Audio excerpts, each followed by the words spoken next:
káalẹ́ ẹ̀yin èèyàn wa nílé akínyìn ẹ kú dédé àsìkò yìí ṣe dáadáa lábálẹ̀ alérò pé ẹ̀ ń gbọ́ wa dáadáa báyìí tẹ́ ẹ bá ń gbọ́ wa ẹ jẹ́ kí a mọ̀ nítorí pé a ti ń fèsì some technical issue láti àárọ̀ ní ilé agodo wa nítorí náà ni ó ṣe pẹ́ díẹ̀ kí a tó wá sí orí ètò lónìí tẹ́ ẹ bá ń gbọ́ wa nílé kìtìkìtì ẹ jẹ́ kí a mọ̀ tó bá tún wá kù díẹ̀ káàtó ẹ jẹ́ kí a mọ̀ nílé ẹ jọ̀ọ́ tẹ́ ẹ bá ń gbọ́ wa nílé dáadáa ẹ jẹ́ ká mọ̀ iṣẹ́ tí à ń ṣe láti àárọ̀ lélẹ́yìí tí ẹ tètè rí wa gbogbo ẹ̀yin tí ẹ ti pè wá sí orí ẹ̀rọ wa tí ẹ ti ń pè wá pé kí ló dé àwa sí orí ètò ni àdúpẹ́ lọ́wọ́ gbogbo yín ẹ̀yin tẹ́ ń pè láti Canada ẹ̀yin tẹ́ ń pè láti America tẹ́ ń pè láti Spain gbogbo yín pátápátá ẹ̀yin ti Saudi Arabia àkí gbogbo ẹ̀yin ti Kuwait Akínyẹmí Peters Olúmúyìwá Fáṣẹyìn akínyìn ẹ ṣeun púpọ̀ Ibrahim Ọlásùbọ̀mí Balógun ẹ ṣeun púpọ̀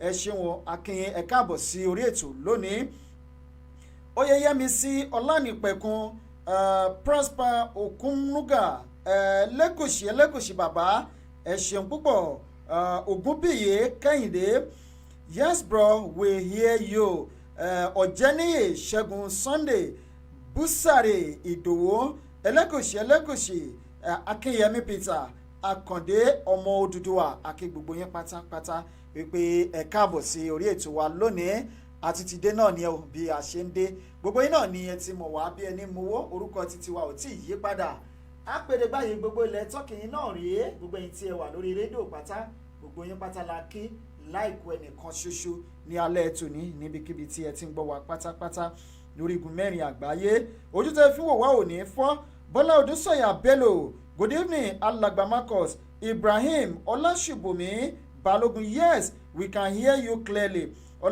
Ọlánìpẹ̀kun Adébáyọ̀ Ọlámilékan Adébáyọ̀ Adédoyin good evening Felicia Ọ̀lẹ́kà Bàbáyẹmí ẹ ṣeun púpọ̀ Abíọ́dún Fọlọ́runṣọ́ ẹ ṣeun púpọ̀ Ẹlẹ́gùṣì ẹ kú ètò bàbá Adé ọmọọba Murphy ẹ ṣeun púpọ̀ àdúpẹ́ lọ́wọ́ gbogbo yín wípé ẹ káàbọ̀ sí orí ètò lónìí báwo la ṣe fẹ́ bẹ̀rẹ̀ tòní báwo la ṣe fẹ́ kí a bẹ̀rẹ̀ ti òní mo mọ̀ pé Elédùà á fún gbogbo wa ṣe pẹ̀lú àṣẹ ní ọwọ́ Ọlọ́run ọba ẹ̀yin tí ẹ ti ń pè wá lórí ọ̀rọ̀ àwọn ìyá wa tí wọ́n fi ẹran jẹ oko wọn wípé báwo ni a ṣe bá a dé o níbo la bá a dé o a ti ń fi àwọn sí suspense pọ̀ jù eléyìí ni àkọ́kọ́ fẹ́ ṣe ètò lé lórí lónìí tẹ́lẹ̀ kó tó di wípé a rí àtẹ̀jíṣẹ́ tí ó tún jáde lónìí torí náà la ṣe sáré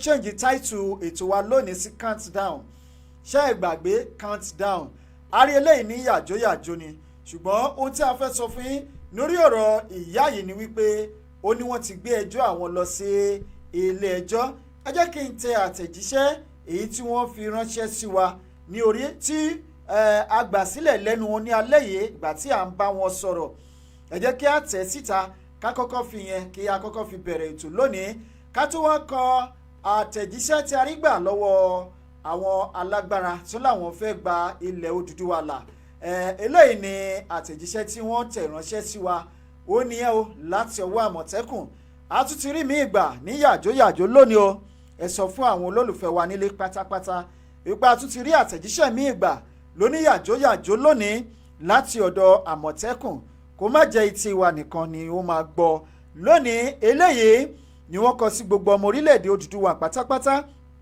àti gbogbo ìjọba orílẹ̀-èdè Confucian location 419 wípé ẹgbà yíyẹ̀wò ẹgbẹ́ sí wọn létí mò ń bọ̀ mi ò tí ì dé àtẹ ohun tí a gbà sílẹ̀ lẹ́nu ìyá yìí rèé ṣe wọn pé mo sọ fún yín níjẹta wípé ìyá yìí àfẹ́ understand bí wọ́n ṣe ń bá ọ̀rọ̀ lọ mọ́ àfẹ́ understand ẹ̀ mọ́ torí pé ìgbà tí wọ́n kọ́kọ́ bẹ̀rẹ̀ pẹ̀lú wa wọ́n sọ fún wa wípé lọ́ọ̀yà lọ́kọ àwọn o báyìí ní ká ṣe ṣe o gbogbo wa náà la gbọ́ bí wọ́n ṣe ń sun ẹkún yàlàyàlà sí gbogbo ọmọ Odùduwà wípé ẹjọ́ ẹ gbà mí o ẹ rà mí kalẹ̀ ṣùgbọ́n báyìí ó dàbí ẹni wípé ejò ti fẹ́ lọ́mọnú ẹ jẹ́ kí a gbọ́ nǹkan tí a gbà sílẹ̀ lẹ́nu ìyá yìí ná kí a tó tẹ̀síwájú ní orí ètò yìí ní alẹ́ tòní.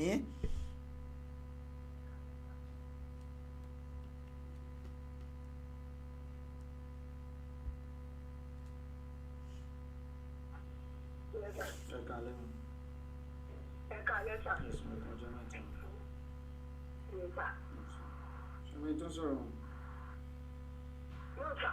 Okay, láti Turkey ni mo. Marcus. Okay. Yes, ma'am. Ṣé ìdílé rédíò? Bẹ́ẹ̀ ni mo. Okay, ẹ ra àbámu. Yes, ma'am. Ẹ̀ka alẹ́. Yes, ma'am. Kò jọ mẹ́ta lẹ́sà. Ọjọ́ kan pẹ̀lú. Mo ní àgbọ̀n kankan mọ́ láti ọ̀dọ̀ yín. Ṣé ti yanjú ẹ̀? Ẹ̀rọ ayò alẹ́nu ẹ̀ o, àti ìyanjú ẹ̀ o. Bọ̀ mo mú ìwé àìmọ̀ pé àwọn lọ́ọ̀yà ti bá wa dá sí tẹ́lẹ̀. So, kó tó di pé mo ṣàlàyé mi kẹ́ bíbí explain fẹ́yìn tó dáadáa ni. So, àwọn lọ́ọ̀yà ti bá wa dá sí tẹ́lẹ̀ nígbà táwọn yẹn dá sí. Irun tí wọ́n sọ ni wípé wọ́n wá ní ẹ̀mọ̀ pé wọ́n dá wọn kọ́lẹ̀. Wọ́n máa ń pè wọ́n ní agbóore ìjà láàrin àgbẹ̀ àti Fúlàní. So wọ́n ti wá lọ gbé wọn ní ìfún, wọ́n ti lọ gbé wọn, ìlú náà lọ́sẹ̀ lọ gbé wọn wá sí Ìbàdàn. Ṣẹ̀dẹ̀ tí wọ́n ní kí ní pa kú pé kí n yẹra gbogbo gbàtẹ́ tí ń pè mí ẹ̀. Mo sọ fún yín pé wọ́n ní pé kí n sáà lọ sí Èkó àwọn ẹ̀gbọ́n mi wá ṣe ní kí n pè kí n lọ sí Èkó.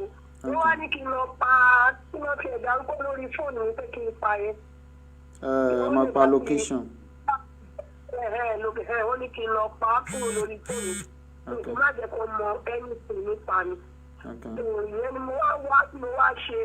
Ọjọ́ Wednesday ló wá ní pé ká wá sí Ìbàdàn.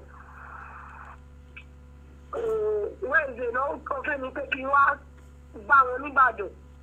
Àtẹ̀mí àtàwọn ẹ̀gbọ́n mi pé ká wá níjọ́ Wednesday. Sọ̀rọ̀ yẹn ṣì wà nìyẹn ta o. Kò tí ì ní ọkàn lẹ́yìn yẹn. So àwọn wo ló wá lọ gbé wọn ní lẹ́ni ìsìn ṣáwọn. Àwọn agbóore ìjà yẹn. So wọ́n gbé Àlàó àti kìíní sìn àbí. Àti Sẹ́ríkì àwọn méjèèjì lọ lọ. Ẹ̀dẹ̀ ṣọ́ọ̀gbọ́n ti gbé wọn sí Ìbàdàn. Ó dà bẹ́ẹ̀. Torí bàtà wọn yẹn lọ láàárọ̀ ni wọ́n pè mí. Nígbà tó wá kúrò ní ọ̀gá wọn ló ṣe wá pè mí wípé tó bá ti dijọ́ owó ẹ̀gbẹ́ pé kí n máa bọ̀ nìbàdàn. Kò sí wàhálà. But àwọn ará bíi gan tán láwọn fẹ́ jà fún èmi wọ́n ti fún mi lẹ́tà kan pé ìgbà tẹ́ ti sọ wípé ọkọ yín pé lọ́ọ̀yà ni ọkọ yín kìíní kankan pé wọ́n sọ pé kẹ́ ní sùúrù wọ́n dẹ̀ ní kí n sọ fún pé àwọn páwọn ti yọwọ́ àwọn pọ̀ mọ́ láti máa sọ fún wọn pé kán jọ kó má ṣe bẹ́ẹ̀.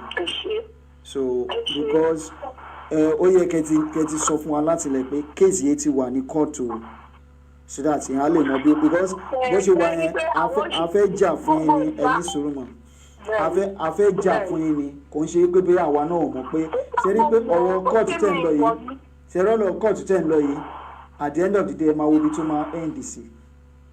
ẹjọ́ àbá mi gbàgbé ẹ̀yin náà lè máa bá mi ṣe ẹjọ́ nítorí Ọlọ́run ẹ̀wọ̀n pé mo sọ fún mo ti ṣàlàyé gbogbo ìṣòro mi fún mi. mo ní ara mi ò yá lọ́jọ́ kan tó jẹ́ gbóni ohun tí wọ́n ní kó donate ẹ̀jẹ̀ kọ́ rẹ̀ jẹ́ ní ìrẹ́jà àlàyé ohun tó ń bà mí lẹ́rù nìyẹn bàbá mi. Because statement yẹn bí wọn nú gan gbà tẹ́ni pé. àwọn ọmọ oníkẹ̀dẹ̀rẹ̀ wọn kéré ẹ̀rù ló ń bà mí. Statement yẹn bí wọn nú gan gbà tẹ́ sọ pé ọkọ yín pé lọ́ọ̀yà ni wọ́n ní ṣé ọkọ yín lọ́ọ̀yà ó dẹ̀ rí pé ìyà ń jẹ yín ó dẹ̀ ń wò yín níran kò lè jà fún yín. ṣé ṣọ́ọ̀bù ẹ̀mọ́ pọ̀kọ yín lọ́ọ̀yà ní tẹ́lẹ̀ kan tó bẹ̀rẹ̀ sí ní wọ́n á fi ẹran jẹ oko yín ṣe bó ṣe wò yín nǹkan kan. ojú ò tó bẹ ojú rẹ ò tó bẹ. ẹ kò ní bọ̀tí ń sìn kọ́ sójú wọn sì débẹ̀. wọ́n jà nígbà ní káwọn ẹ̀gbọ́n òun jọ kọ́ lọ àwọn ẹ̀gbọ́n ẹ̀ náà ló kọ̀wé náà ní ká mú lọ fún wọn ká mú lọ fún àwọn ọlọ́pàá yìí so kọ́ńtẹ́rì ó ta sí pèsè náà nìyẹn. máa fún un ṣe báyìí jẹ́ ṣá. màá máa jẹ́ kẹ́ ẹ mọ̀ ẹ ṣe ìwọ́n ní òní dàrú ẹ ṣe mo dúpẹ́ ẹ sà náà sà.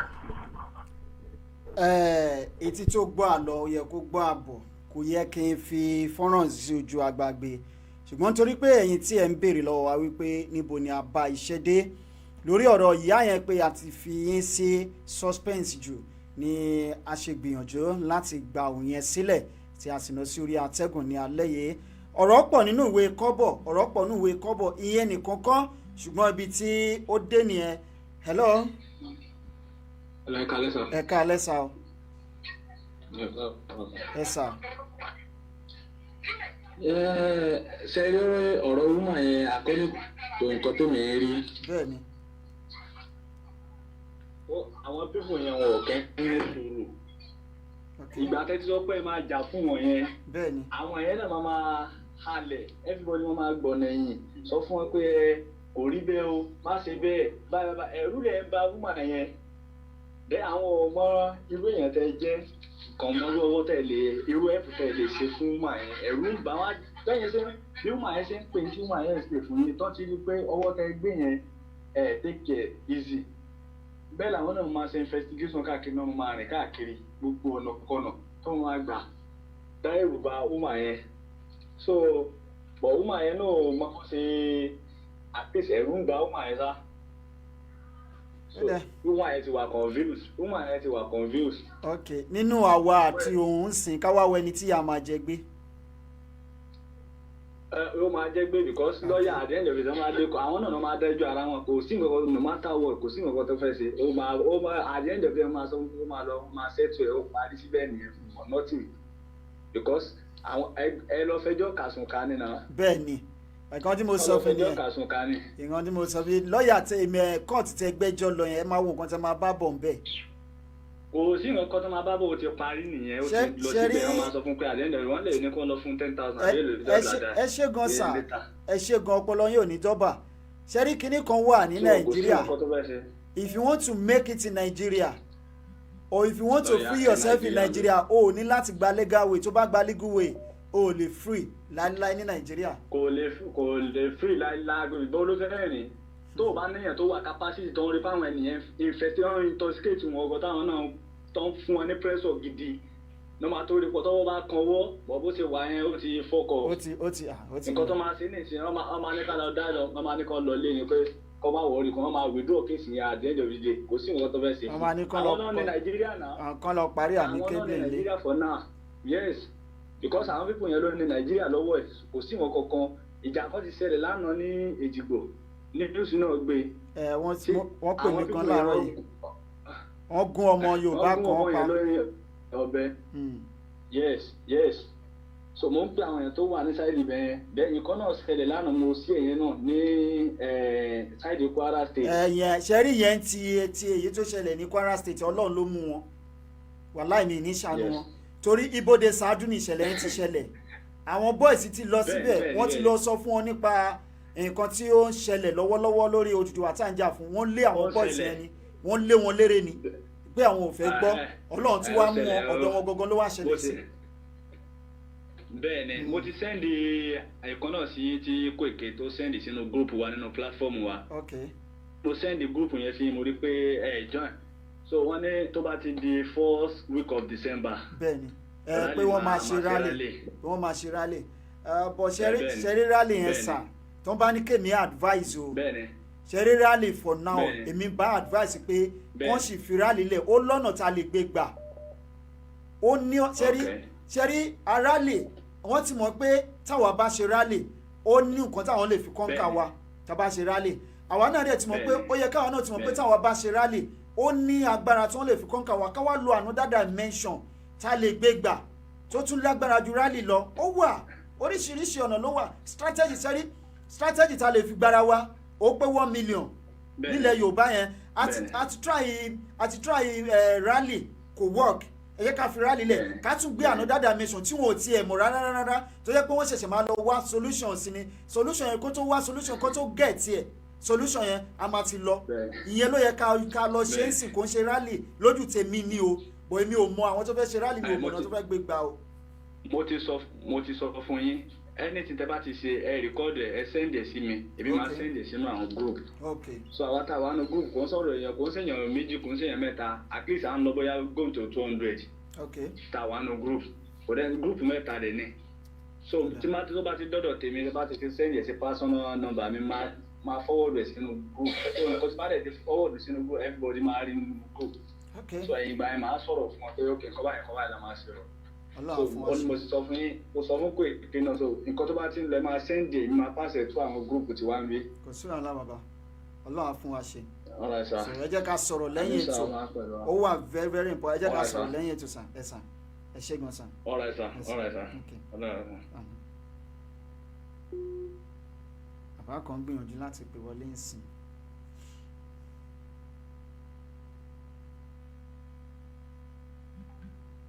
ẹ bá wa ṣí àìtò yìí àti rí lẹ́tà mi ìgbà countdown hello sir. ẹ pẹ̀lẹ́ sá o. ẹ sà ẹ kálẹ́ sà.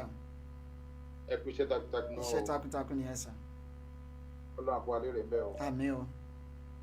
ọ̀rọ̀ wúmọ̀ ẹ̀ mọ̀ kàn fẹ́ sọ̀rọ̀ sí. ok sà. wúmọ̀. orúkọ yín bí tẹ́ ti ń pè wá sà. orúkọ mi Prosper láti London. ok sà. wúmọ̀ ẹ̀ kàn fẹ́ ó ti fìyà jẹra tó ṣe ń wò. àbí o. ó ti fìyà jẹra ó dẹ̀ ti gbéra ṣubú. bí o bá tọ́ra kò ní lè di olùdẹ mọ́. àtọ́. bí o bá jẹ́ ohun gan fúnra ẹ̀ bó ṣe wà kò tẹ̀. èèmọ̀ gan nǹkan tí mò ń gbọ́n sí ni pé Àlàó ọmọ Sẹ́ríkì ń sọ pé kó ń bá a sọ̀rọ̀ kó kúrò lórí ilẹ̀ yẹn kó fi ilẹ̀ yẹn lẹ̀ fóun. tí o bá ṣọ́ra ẹ̀ tó bá débẹ̀ padà ti padà ẹ̀ lọ́ọ́ fi. oh that's the end. àtàní ẹ tó pe lọ́ọ̀yà tó sọ fún ọkọ̀ ó wà ní London lọ́ọ̀yà ni lọ́ọ̀yà bí èyí ló fẹ́ ṣe Nàìjíríà àkòyé mi ṣe justice wa Nàìjíríà ni àlọ́lọ́pàá Nàìjíríà ní court Nàìjíríà tó gbàgbé ogun wọn bí mo ṣe ń wò ó bó ti ṣe ń yé mi kò lè débẹ̀ mọ́. kò lè débẹ̀ mọ́. ibẹ̀ ń lọ. débẹ̀ kí ó dọjọ́ mi ọjọ́. tó bá tẹ̀ síbẹ̀ ó fẹ̀mí ara ẹ̀ wéwu ni tó ẹ tó bá mọ̀ ọ́ dáadáa kó sọ fún kó yàtọ̀ tó sọ fún pé ó ti kó bára ọdẹ ti para. bẹ́ẹ̀ni. àwọn ìgbà tẹ́lẹ̀ ti fẹ́ ṣe ìrànlọ́wọ́ fún ẹ tó yẹ pé àyè ẹ̀ ń já ó yẹ kó bẹ̀ pátápátá ọ̀dì tí gbogbo ẹ̀ bá ṣètò tó kó lẹ̀ ta ẹ̀ kó ta fẹ́ lómi. wọn ò dẹ̀ ní kó mú $1 wá wọn ò ní kó mú 50 kọ́bọ̀ wá wọ́n kàn fún ní lẹ́tà fi lẹ́tà jíṣẹ́ wọn ò tiẹ̀ tún wá ní kó fowó ara ẹ̀ fi lẹ́tà jíṣẹ́ lọ fún lẹ́tà ẹ̀ fún kábíyèsí kí kábíyèsí fún àwọn òjòyè kan lọ fún ipò àwọn lágbájá báyìí bàbá àwọn ẹni báyìí bàbá ló kọ lẹ́tà yìí o kó dẹ̀ ka nǹkan tó wà náà kó kúrò ńbẹ̀ kó wá wo nǹkan tó máa ṣẹlẹ̀ ó ní ọkọ òun lọ́ọ̀yà ó ní ká ní sùúrù nǹkan tó wà nínú lẹ́tà yẹn ti lágbára jù kìnnìkan lẹ́tà ló wá ní kéèsì yẹn ti wà ní court ṣé wọ́n mọ̀ pé kéèsì wà ní court tẹ́lẹ̀ kó tó ké gbàjarè sáwọn èèyàn. exactly wo irú àwọn ẹni bẹ́ẹ̀ wọ́n ṣòro gbèjà ara nǹkan tá a sọ nípa ọ̀rọ̀ Yorùbá náà ni ẹ̀ ń sìn wọ́n fẹ́ ṣèrànlọ́wọ́ fún ìwọ wa ló ń gbẹ̀ ọ̀gá wa yóò ń gbẹ̀ yìí ó tún sọ pé kò ní bẹ́ẹ̀ mọ́ ṣé òótọ́ gan-an náà dẹ̀gbálẹ̀ ẹ̀ ń sìn bá dé kò mọ́ àbí o bọ̀ tó bá yẹ kó tọ́nà balẹ̀ kó má débẹ̀ mọ́ o ẹni tó bá ní ẹ̀mí ara ẹ̀ ló kó má débẹ̀ lẹ́wọ́ wọ́n ẹ̀ nǹkan tó nítorí àwọn pípọ̀ àgbádà kò tẹ̀ tó dájú tẹ̀. ẹ ṣé gan sir God bless ẹ sir tó bá lẹ́mí ara ẹ lò kó má débẹ̀ yẹn mọ́ hello baba ẹ káalẹ́ sà. ẹ kú ètò. ẹ sà. hello à ń gbọ́ yín sà. hello hello sà à ń gbọ́ yín orúkọ yín bí tẹ́ ti ń pè wá sà. à ń gbọ́ yín. hello. ó yá ẹ ti wà lórí ètò sà orúkọ yín bí tẹ́ ti ń pè wá sà ẹ bá wa dá sí ètò sà. bẹ́ẹ̀ni sà ìsísà tí àwọn màálù jẹ oko ẹ̀yẹn náà ni. bẹ́ẹ̀ni.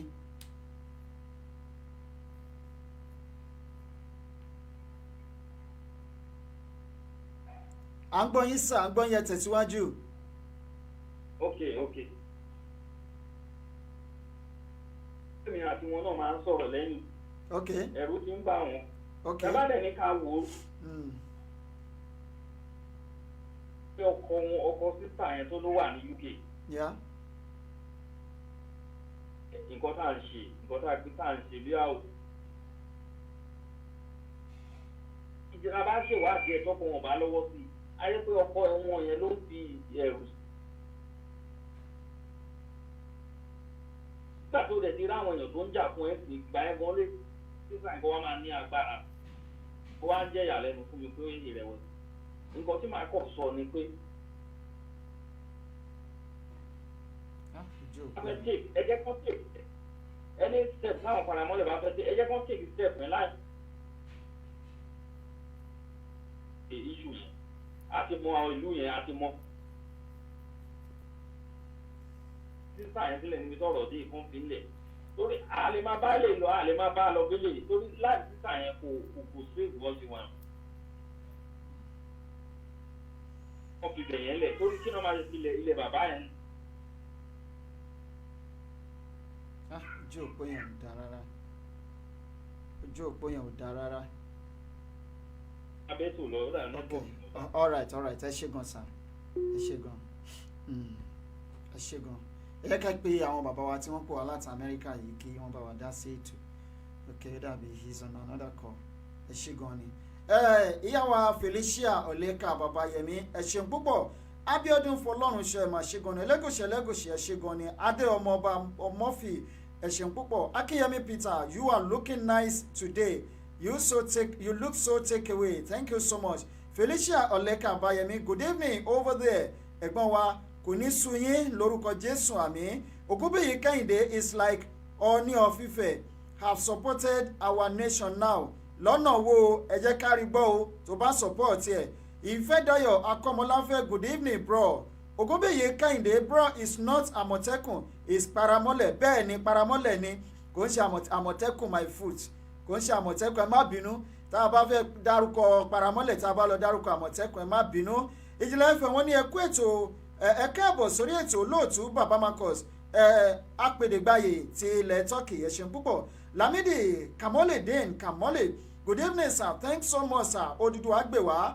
àmì àṣẹ Èdùmàrè Ìjìnlẹ̀ FM wọ́n ní ẹ káàbọ̀ sórí ètò olóòtú baba Marcus apèdègbàyè ti ilẹ̀ Turkey iṣẹ́ ẹkú iṣẹ́ takuntakun Bankole Fatima Eniola ẹ̀ka alẹ́ ẹ̀kú ètò ẹ ṣeun púpọ̀ Sunday Klein Ale ẹ ṣeun púpọ̀ Akande ọmọ Odùduwà ẹ ṣeun púpọ̀ o Ibrahim Samuel ẹ ṣé gan ni Isaac Olúmídé ẹ̀kú ètò olóòtú Ọlọ́run á wà pẹ̀lú yín àmì àṣẹ Èdùmàrè.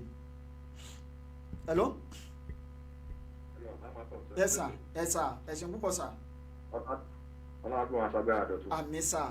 Tẹ bá rántí ìgbà tí woman yẹn pè tẹ bá lọ wo program dáadáa gbà tí mo pè wọlé sórí issue woman yẹn. Bẹ́ẹ̀ni sir. Right. Bẹ́ẹ̀ni. Mo sọ wípé woman yẹn gangan fúnra ara wọn gan lọ́rọ̀ tó wà lẹ́yìn wọ́n ní fault wọ́n lẹ́bi. Mo sọ bẹ́ẹ̀ the first time tí mo pè tó woman yẹn because woman sọ pé àwọn ti ṣe the first one nǹkan ṣẹlẹ̀ sí wọn. Bẹ́ẹ̀ni. Ètò wọn sọ the second one yẹn mo sọ wípé woman yẹn gangan wọ́n lẹ́bi. Mo sọ ẹ lọ kútu ẹ mo sọ bẹ́ẹ̀ni mi ò gbàgbé rárá àtọ. mo sọ pé woman ṣẹ́rí ìkọ́kọ́ máa ń ṣẹlẹ̀ ní ayé Mr. Marcus. Bẹ́ẹ̀ni sir. Everything torí pé ibi táwa ti wá wọn ò kọ́ wa ká mọ̀ ṣe everything ẹgẹ́ pé màá pè padà sórí ètò ok sir ẹ ṣé gan sir. dáàdì mi ní alábàáhùn bímọ mẹ́ta ó ní kan wá jórúkọ ìkíní débẹ̀ ó ní òun àfikànkọ́gbọ́n ìkejì débẹ̀ olóhùn àrèjì gbọ́n ìkẹta débẹ̀ olóhùn àrẹ́ta gbọ́n ó wá pé wọ́n ní ìwà àfikànkọ́gbọ́n ní pẹ̀lẹ́ o ó ní lóòótọ́ ó gbìyànjú ó ní ṣùgbọ́n ó ní ọgbọ́n tó níyè ó dàbí ẹni tó níkà méjì ó di dandan kó fi kan ṣe rẹ̀ o ó ní tí wọ́n bá ṣe nǹkan sí ẹ lẹ́ẹ̀kínní kó gbà pé ó ṣàṣìṣe tó bá ṣe lẹ́ẹ̀kejì kó fi ṣe àríkọ́gbọ́n ó ní ìwà rẹ̀ ta gbọ́n ó ní òun pé òpònú ayérádà ni ẹ afọ́fúngbẹ́mu ó ní wọ́n ṣe nǹkan sí ẹ lẹ́ẹ̀kínní ó ní bóyá àṣìṣe ni wọ́n ṣe lẹ́ẹ̀kejì ó ní àṣìṣe tó bá jẹ́ lẹ́ẹ̀kẹta ló máa mẹ́mí ẹ̀ lọ ńkọ́ ó ní ìwà àrèjìgbọ́n ó ní ìwọ gangan lọ́mọ ó ní tó bá ṣe nǹkan sí ẹ lẹ́ẹ̀kínní kò gbà wípé tọ̀ ó lè já ṣìṣe torí pé àṣìṣe ò kọ́gbọ́n ṣùgbọ́n tó bá tún ṣe the same thing sí ẹ lẹ́ẹ̀kejì jọ̀ọ́ tètè yá akọ́gbọ́n nínú ẹ̀ má sọ wípé bóyá àṣìṣe mọ́ tìyáyé wọ́n ní ẹ̀kíní kẹ́bẹ̀ kejì kẹ́bẹ̀ ẹ̀kẹta báyìí àbẹ̀ ẹ̀bẹ̀ tán ni wọ́n ṣe sí lẹ́lẹ́ẹ̀kíní ó dákẹ́ wọ́n ṣe sí lẹ́lẹ́ẹ̀kejì wọ́n fi ẹ̀yẹ rẹ̀ wọ́n fi yí ó tún wá rẹ̀ ní jà fún ó ní jẹ́ kí òun àti ọkọ ẹ̀kan máa rora wọn káàkiri Ọlọ́run á gbọ́ ẹ̀bẹ̀ àdúrà wọn o ara nǹkan tí mo sọ pé ìṣòro tá a nílẹ̀ Yorùbá nìyẹn ìṣòro tá a ní ojú àánú àti ẹ̀rù ó dìgbà tí a bá gbé ẹ̀rù tì tí ojú àánú wa bá fọ́ kó ká tó lè rọ́nà lọ nílẹ̀ Yorùbá tá a bá lẹ́rù tẹ́rù ò bá sí lára wa torí náà lẹ́lẹ́ máa rí tá a máa dúró sẹ̀ wípé lábẹ́ ìkóso kò sí nǹkan tó máa gbà lábẹ́ àkóso bó ti lè wù kórí ìyà oníjẹlẹ̀ bàbá tèmi lójú tèmi ìyà oníjẹlẹ̀ bàbá tèmi lójú tèmi lábẹ́ àkóso bó ti lè wù kórí mi lè gbà kíyàwó jẹ ìyàwó mi ìyà ò gbọ́dọ̀ ta lé ọmọ mi kódà kó máa pa ikú lọ ìrọ́sẹ̀ ìṣẹ̀lẹ̀ kan ṣẹlẹ̀ nílùú kan ní ìpínlẹ̀ Ondo nìkan bí ọdún díẹ̀ sẹ́yìn wọ́n ń pè ìlú yẹn ní Ọ̀rẹ́ arákùnrin kan ọ̀dọ́mọkùnrin kan wà ń bẹ̀ Túndé lórúkọ ẹ̀ tí mi ò bá ní parọ́ àwọn sójà wà ní bárẹ́kì sójà tó wà nílùú Ọ̀rẹ́ àwọn sójà máa wá ń fi àjẹ àwọn aráàlú ọjọ́ tí ó ṣe ti arákùnrin yìí àti sójà láàrin ìgboro gbogbo ìgboro Ọ̀rẹ́ ló dá mọ̀ àwọn tó bá ń gbé nígboro Ọ̀rẹ́ lásìkò tá à ń sọ yìí wọ́n á máa rántí ìtàn tí mò ń sọ ṣé rí bí gbogbo sójà ṣe dáwọ́ bò tó ń dáwọ́ jọ tí wọ́n ń lù ú sójà ẹyọ kan ló mú láàrin wọn ẹyọ kan tó mú yẹn gan ó mọ ibi tára ẹ bọ̀ sí wọ́n nà ṣùgbọ́n kò gbà kò sí nǹkan tí wọ́n ṣe fún tó ń láyé ẹyọ kan tó mú yẹn sẹ́ẹ̀ ó bù so bó ṣe ń lù lò náà ń lu sójà tiẹ̀ padà ìgbà tó yá tó ń lù dé stage kan tó rí pé arákùnrin yìí máa parẹ́ wọ́n rọra filẹ̀ jẹ́jẹ́ ní tiẹ̀ ìgbà tó yá ó padà di ọ̀rẹ́ sójà ni ṣe rí àwọn tí wọ́n pera wọn ní àwọn ará bí yìí wọ́n mọ ibi tó lè ṣe sí wọ́n mọ ibi tó lè ṣe sí wọ́n ní tí wèrè tí wọ́n bá fi òkú wèrè sílẹ̀ fún yẹ́ ẹ̀ lóòótọ́ á fẹ́ sun jẹ kàn fi òkú ya wèrè lẹ̀ fún wèrè á fẹ́ sun jẹ èèyàn gbọ́dọ̀ fi wọ́n lẹ̀ náà lóòótọ́ ṣùgbọ́n wọ́n ní ẹlẹ́rù ló ń kọ́fẹ́ ká tó bá a ké ọ̀fẹ́ ìyá ń jẹ ìyàwó ẹ òbítíbitì owó tó tẹ̀ yẹn onílọ́yà ni ẹ irú lọ́yà òfòwò ni ẹ má bínú sorry to say that lọ́yà ni ẹ wọ́n fi ẹran jẹ oko ìyàwó ẹ for the first time you couldn't do anything ó tún ná owó òbítíbitì mọ́là lásánlàsàn àtọ̀húnrẹ̀wá fúlàní ó tún dún mọ̀húrúmọ̀ wá ní pé pẹ́pẹ́ sí orí ẹni tó fẹ́ gbèjà ìyàwó ẹ ó ní pé kó má gbà kó fi wọ́n lẹ̀ kìnnìkan kó sọ pé ẹjọ́ ti wà ní kìnnì àtàmọ́ làlálà kan tó yìnbọn Nàìjíríà kó tó bà wá ń bí á ti tó bí ọjọ́ mẹ́ta ò tìbọn òun ti rìn kó tó bà wá ń bí lóòótọ́ wọ́n lè ràn maṣínẹ́rì wọn wá ṣùgbọ́n mo mọ̀ pé ẹni tí ó kò ní kú ẹni tó lọ́hùn ní pa kò níbì kankan tó ń lọ à ń torí ẹ̀já níta ló ń jà lẹ́yìn kò lé òun náà nìyẹn ọmọ Yorùbá ẹ̀rọ̀nù. Hello sir. Hello bá mi lọ́kàn ọ̀sẹ̀ okay sir. from day one tí màá ti sọ̀rọ̀ mo ti rí red flag nínú nǹkan tó sọ. ṣe unfortunate pé environment àwọn ti dàgbà wọn ò kọ́ wa láti máa fura sí nǹkan. bẹ́ẹ̀ni. mo ti rí red flag nǹkan tí màá yẹn sọ ìjọ mo ṣe pé tí mo sọ wípé wọ́n máa yẹn gbọ́n fúnra ara wọ́n ní fault nínú ọ̀rọ̀ tó wà nílẹ̀ wọ́n ní fault ìgbà tó mọ̀ pé àwọn ọ̀láyà akẹ́rù ọjẹ́ ṣé ní nǹkan tó wá sọ yìí o second time tó ti sọ̀rọ̀ lọ ti sọ wípé ẹ̀rù ń bà mí èmi ti tún rí pé this red flag is getting more worse mo ti rí because ìgbà tó mọ̀ pé ẹ̀rù ń bà yín tí kìíní kan wáyé tẹ gbọ́n yín wá bá wa why ẹ yẹ kẹ́tì bọ̀ pé àwa ta wà ń bí kò sáàyè pé wá rojọ́ ẹ ti sọ pé báyìí báyìí ni àrẹ̀fẹ́kọ̀yà fún yín in our own way ẹ dáadáa ẹ tẹ́ sọ pé àgbà táwọn ka lẹ́tà yẹn táwọn ní nǹkan tó wà ń bẹ̀ ojú àfọ́fọ́tọ̀ ìjà ló ń dì í. ìjà ló dálẹ̀ o. ìjà ni so bẹ́ẹ̀ni ṣé rí báwo yẹn sọ Yorùbá ní pé ojú àánú ti tán tìkà lóko. ẹ̀dìyẹ dà mí lóògùn máa fọ́ lẹ́yìn wàláì máa àtọ́ àtẹ́yìn ẹ̀dìyẹ máa fọ́ dànù. ayé ẹni máa pa máa pa gbogbo ẹ̀ dànù. fọ́ lẹ́yìn ayé mi. wọ́n sọ pé wọ́n gbé ní Nàìjíríà gbogbo wa mọ̀ ẹgbẹ́jọ́ lọ sí kóòtù Fúlàní ló máa jàre. ẹ wo ọmọ wa tí wọ́n tún lọ gún lọ́bẹ̀ lẹ́kọ̀ọ́ bẹ́ẹ̀ yẹn. so àṣẹ náà àwọn akọ́kọ́ fúnra wa Yorùbá àwọn akọ́kọ́ láti yà ń jẹra wa àwọn akọ́kọ́ láti káwọn Fúlàní yẹn máa ṣáàṣì wa ó ti àbí ṣe ní gbogbo mátà tó wà lẹ́yìn bí ṣe sọ fún yín jọ sí right tí mo sọ ará òkè ṣe àwọn ará òkè yẹn kò ṣe pé mo fẹ́ yín sọ̀tì wọn o ẹ̀mí kí àmọ́ Èkìtì àtòǹdó mọ́ o àwọn ará òkè yẹn gbọ́. kò kúkú ṣe gbogbo wọn sà. ṣe rí bàbá mi Ìjẹ̀bú tó bá ṣe irú bàbá yẹn fún Ìjẹ̀bú èmi máa ṣe nú mi ní ìbẹ̀rù ọjọ́ kò ń ṣe gbogbo wọn náà kò ń ṣe gbogbo wọn náà sà. so ṣẹ́rí issue yẹn ṣẹ́rí is unfortunate wípé ẹ lọ get involved àti pàmò ẹ lọ get involved nílùú incident yìí so ẹ máa kọ́ bá wà bẹ àwọn yẹn ni pé kọ́ má bínú pé gbogbo èèyàn kan lórí bí wọ́n máa ṣe rí it's unfortunate bẹ́ẹ̀ kọ́kọ́ tí mo kọ́ máa bẹ̀ yín ni pé ẹjọ́ tó rọ̀ lọ́hùn táwọn ẹ bá ti gbé issue wọn wá bá yín ẹ try láti máa fi kẹ́ máa wo red flag tó wà bẹ́ẹ̀ ẹ try. Okay, sir. Because who might think that you like a budget? Why to Wabi?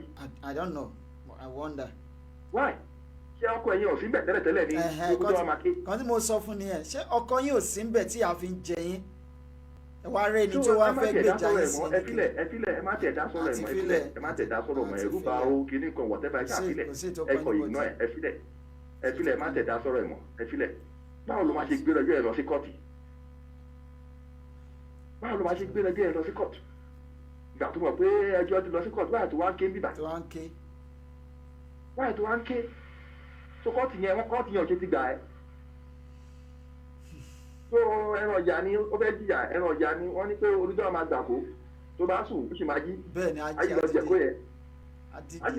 yẹn so ẹ fi ilẹ̀kùn lónìí kẹ́ pìtì ẹ o ẹ má pìtì ẹ rá ẹ jẹ́ ká kọ̀ntínú pẹ̀lú pìtì wa o. Ẹ ṣé gan sir.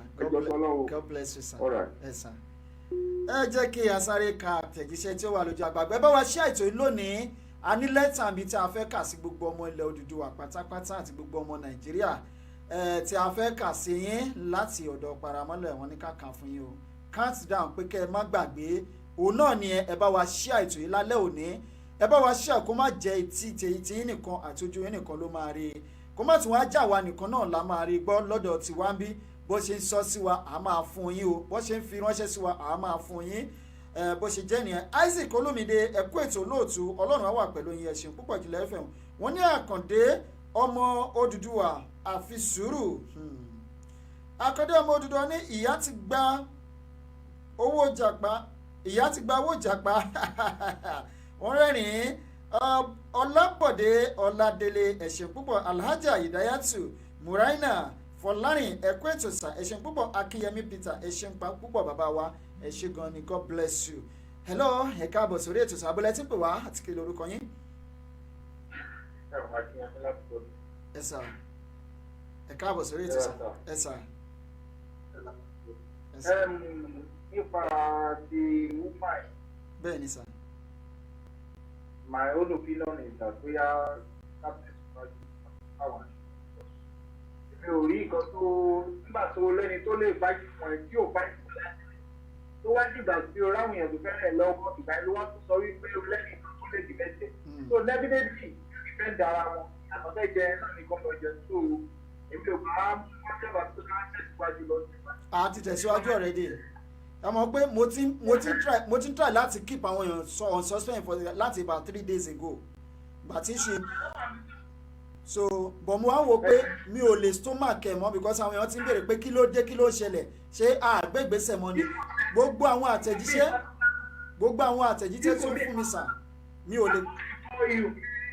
ilé ìwé mo lè bá ọ̀rọ̀ ẹ̀ dé ṣùgbọ́n àwọn ti dígbà wọn tó ń ra wọn tó ti ṣe ìwọ́n wípé báyìí ló ṣe ń lọ I don't know the reason why we are bothering ourselves let's leave them alone let's do it by themselves they are free to do it let them do it.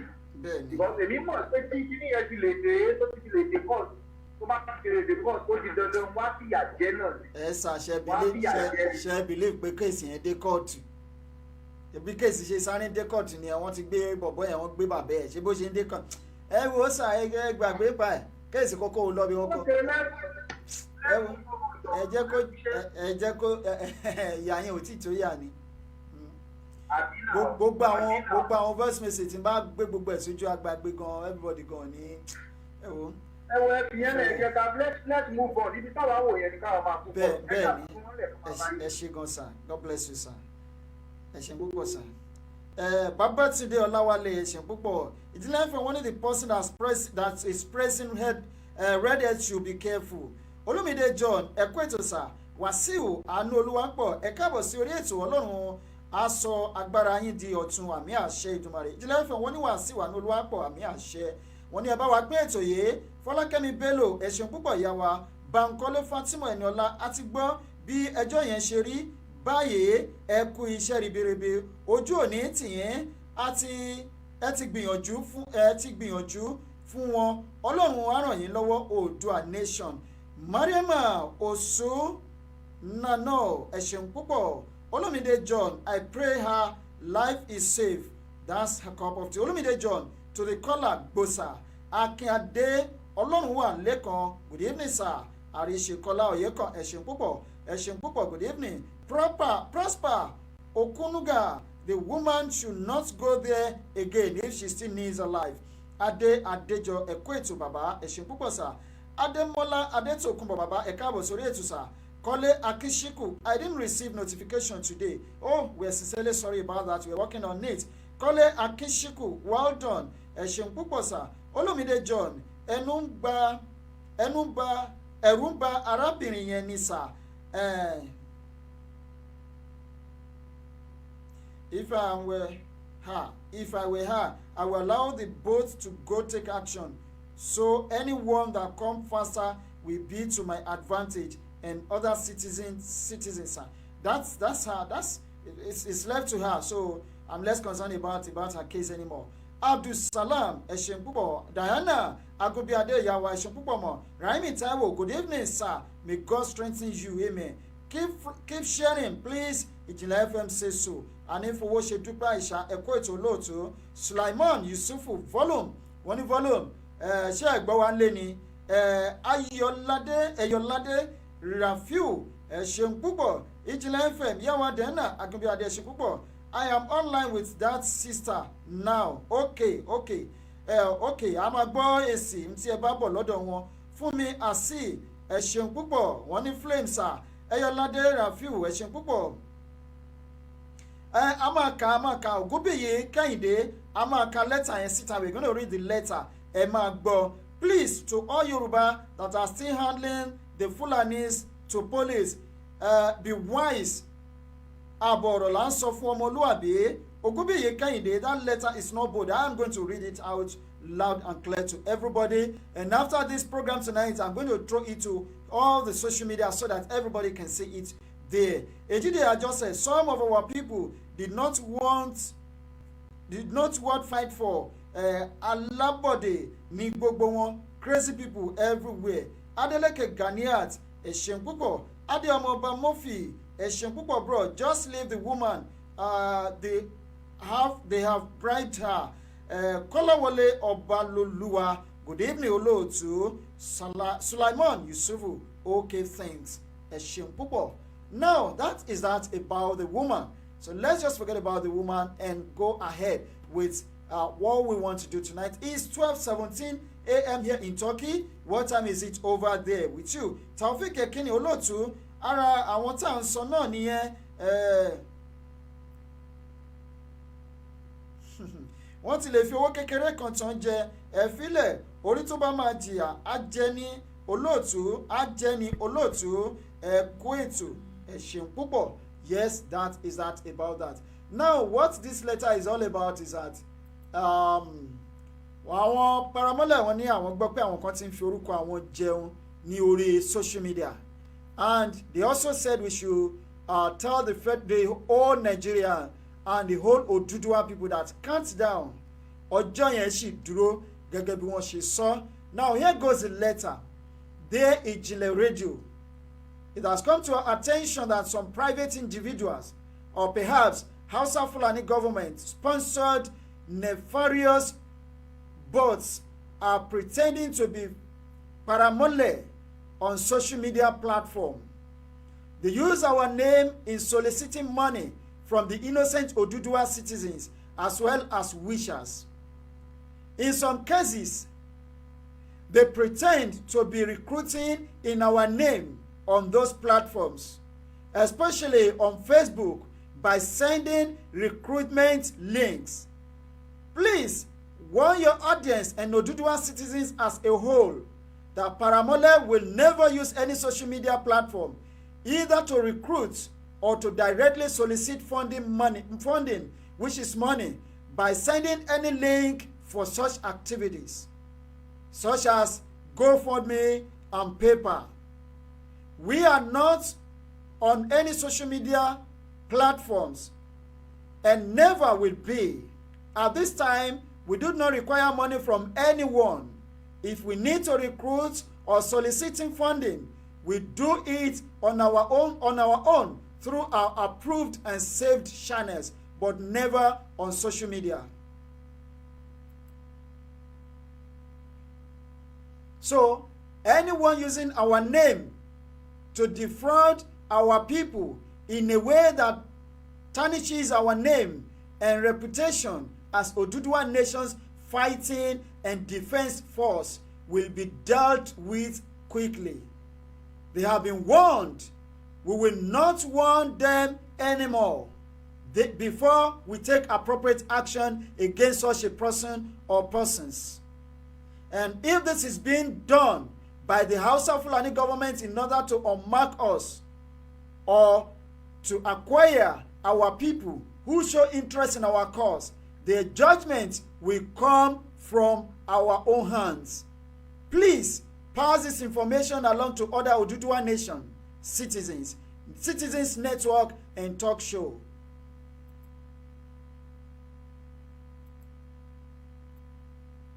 Ẹ jọ̀ọ́ mo fẹ́ wo okay because letter yẹn ṣì kù síwájú.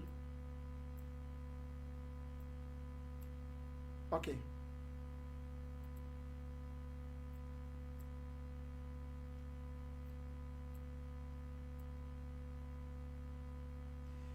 Okay, so anyone using our name to defraud our people in a way that tarnishes our name and reputation as Oduduwa Nation's fighting and defense force will be dealt with quickly. They have been warned. We will not warn them anymore before we take appropriate action against such a person or persons. And if this is being done by the Hausa Fulani government in order to unmask us or to acquire our people who show interest in our cause, the judgment will come from our own hands. Please pass this information along to other Oduduwa Nation citizens network and talk shows. We thank you along with other network and talk shows for your bravery on behalf of Paramole, for enlightening the public and standing up for us, our work, and the opportunity to serve our nation in truth.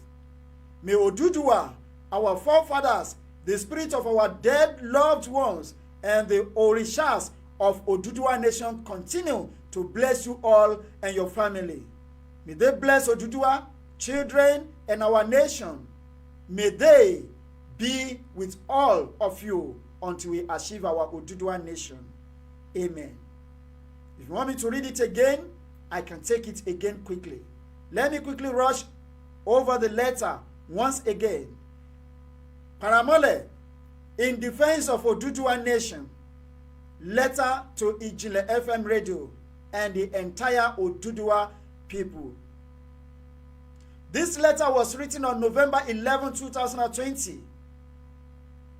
And here goes the letter. Dear Ijinle Radio,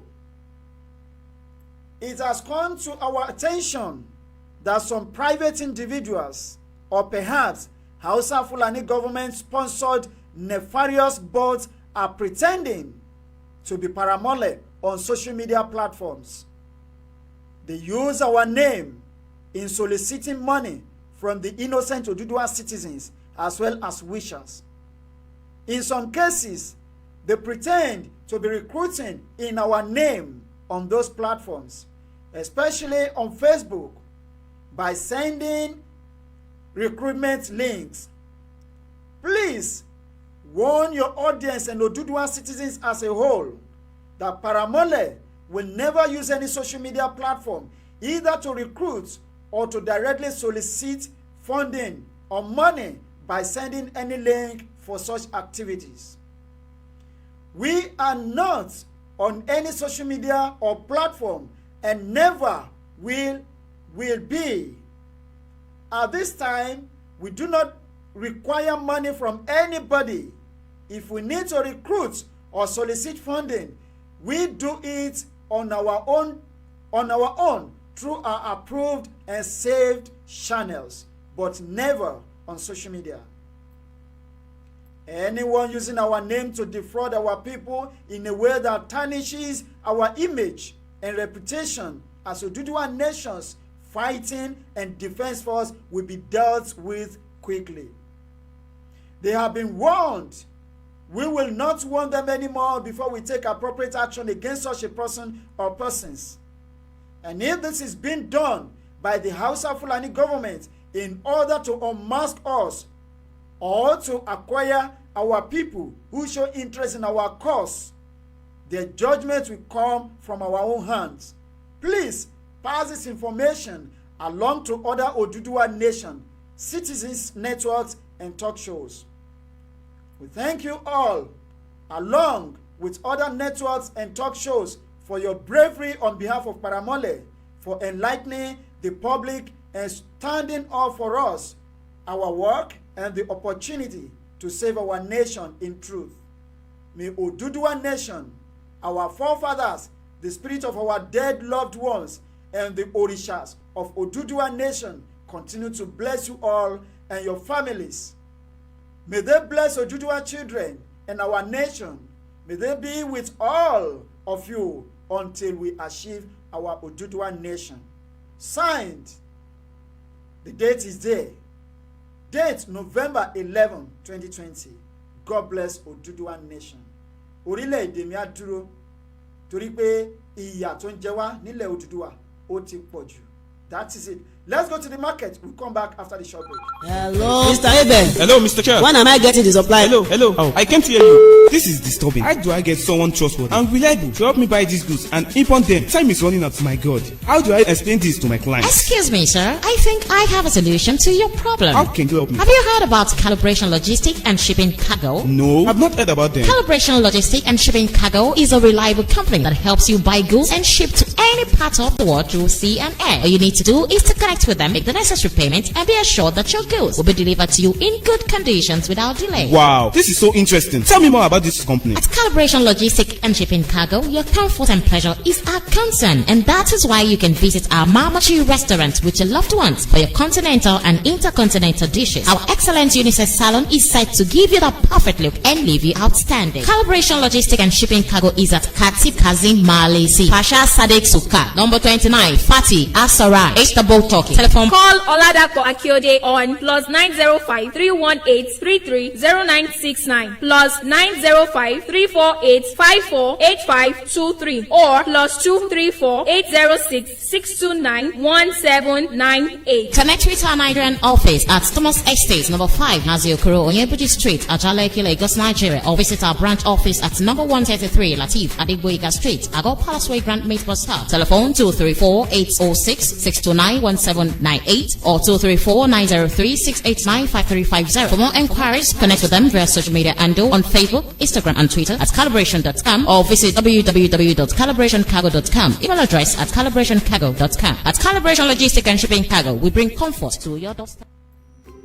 Change your 6-story into a 11th-story today with Juice Plus. With Juice Plus, you can activate and reactivate your healthy lifestyle and get grinding again in your day-to-day activities and enhancing total productivity in whatever you do. At Juice Plus, we make all-round healthy food blend that reduces your belly fat and speed up your metabolism. Other health benefits you get at Juice Plus include increased energy, increased recovery, liver cleaning, manpower, stress and anxiety reduction, hair and nail strengthening, decreased allergies, helps sleep better, improved skin, improves pregnancy condition, helps lose weight, inflammation reduction, and lots more. Visit http://bfemi-davis.canada.juiceplus.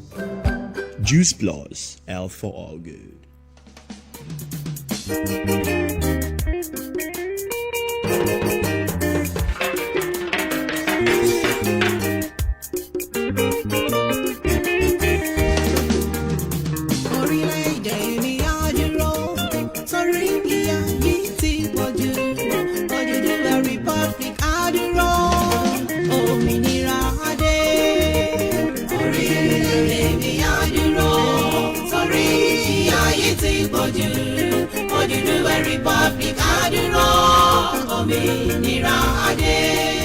bá nígbàgbọ́ bíi tèmi orílẹ̀-èdè Odùduwà ti dúró bó ṣe wà ní ẹ́ torí pé ìyà tó jẹ wáyé ti tó ó ti pọ̀ jù. Èèyàn kan tẹ àtẹ̀jíṣẹ́ sí orí agbágbé lónìí wípé ó dàbí ọ̀nìrìṣà pé wọ́n ti fara mọ́ ilẹ̀ Odùduwà tá à ń jà fún àti ìrí àrídájú ẹ̀ àti ìrí àrígbámú ẹ̀ wípé lóòótọ́ ni wọ́n ti fi ara mọ́ ilẹ̀ Odùduwà tí à ń jà fún. Gbogbo ẹ̀yin olólùfẹ́ wa pátápátá nílé lóko lẹ́yìn odi lẹ́tà ní ẹ̀wọ̀n láti ọ̀dọ̀ Paramọ́lẹ̀ lónìí wọ́n ní ká tún máa sọ fún wípé count down to that 15 days ultimatum wípé ó sì wà ńlẹ̀ o àwọn ò gbàgbé ṣùgbọ́n gbogbo àwọn tí wọ́n fi orúkọ àwọn túmọ̀ jẹ́ ní orí ẹ̀rọ ayélujára wọ́n ní ká sọ fún wípé kí wọ́n ṣọ́ra wọn ṣe kó ń ṣọ́ gígùn kó má bàa gun igi aládé nítorí pé ìjímèrè ni wọ́n ẹ sọ fún ìjímèrè wọn kí wọ́n ṣọ́ gígùn kí wọ́n yé gun igi aládé.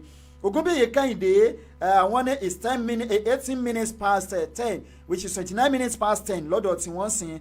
Bàbá àròpọ̀ àyọkúrò ibi ẹ ṣeun púpọ̀ bàbá ẹ kú ètò Yorùbá Nation Unstoppable ẹ ṣeun púpọ̀ bàbá. Ìjìnlẹ̀ FM wọ́n ní I tell the sister not to worry that we will take steps on the matter. She said she's scared that Seriki is a suspect in kidnappers. Orí obìnrin yẹn gan ẹ má jẹ́ n sọ̀rọ̀ tí ò dá lórí kínní. That's our own cup of tea. So orí ẹ̀ ló kún tí a fẹ́ bá fa. Alájà Ìdáyàtù Muraina Fọlárin ẹ ṣeun púpọ̀. Ejìnlẹ̀ Ejide Ajose thank you. Bọ́lá Odúsọ̀yà Bello ẹ ṣé gan ni Adéọmọlá ọmọọba Murphy ẹ ṣeun púpọ̀. Bánkọ́lé Fatima Eniola Ejide ẹ ṣé gan ni gbogbo ẹ̀yin lólùfẹ́ wa pátá. Olúmídé John it's like this is threat to her but she could not speak up. Òun ló mọ̀ náà òun ló mọ̀ Olúmídé John yeah. Bánkọ́lé Fatima Eniola thank you. Ìyàwó Christiana Abánidélé ẹ ṣé gan ni. Ìjìnlẹ̀ ìfẹ́ oníkẹ́ ìbá wa ṣe ìtòyọ́lá ní òjò thank you so much God bless you Taofik Ekini olóòtú ẹ má bínú o ẹ jọ̀ọ́ aago mélòó gangan lẹ máa ń bẹ̀rẹ̀ ètò aago 9 ilẹ̀ Odùduwà ṣùgbọ́n ó ní nǹkan kan tí ó ń ṣẹlẹ̀ lónìí ní àṣẹ tètè wá sí orí ètò lónìí aago 9 alẹ́ ní ilẹ̀ Odùduwà táwọn kan ń pè ní aago 9 alẹ́ nílẹ̀ Nàìjíríà nílẹ̀ location confusion Princess tí ọ̀rẹ́ kọ̀yà ẹ ṣeun púpọ̀ mà ẹ káàbọ̀ sórí ètò Taofik Ekini